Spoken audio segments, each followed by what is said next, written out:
প্রায় 15 বছর মতো পরে আমি আর স্বামী আবার একসাথে সাইকেলিং করলাম, তাও আবার এত সুন্দর একটি পরিবেশে। হাই, আমি সাহেলি। আমার একটি মিনি ব্লগে আপনাদের সবাইকে অনেক অনেক স্বাগত জানাই। আসলে কিছুদিন আগেই আমরা আমেরিকার এমন একটি আইল্যান্ডে চলে গেছিলাম যেখানে কোনো গাড়ি চলে না।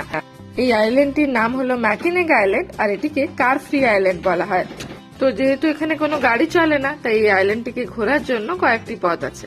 আপনি এরকম ঘোড়ার গাড়িতে করে ঘুরতে পারেন বা বাইসাইকেলে করে, আর তা না হলে যদি ক্ষমতা থাকে তাহলে পায়ে হেঁটে। তো আমরা চুজ করেছিলাম যে আমরা সাইকেলে ঘুরবো।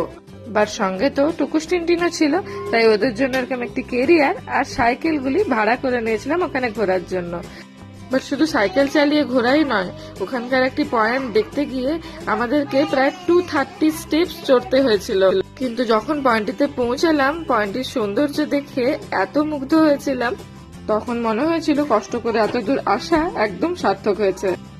এই পয়েন্টগুলো ছাড়াও আইল্যান্ডটি এত সুন্দর যে এতদিন পরে সাইকেল চালিয়ে কোনো কষ্টই ফিল হচ্ছিল না।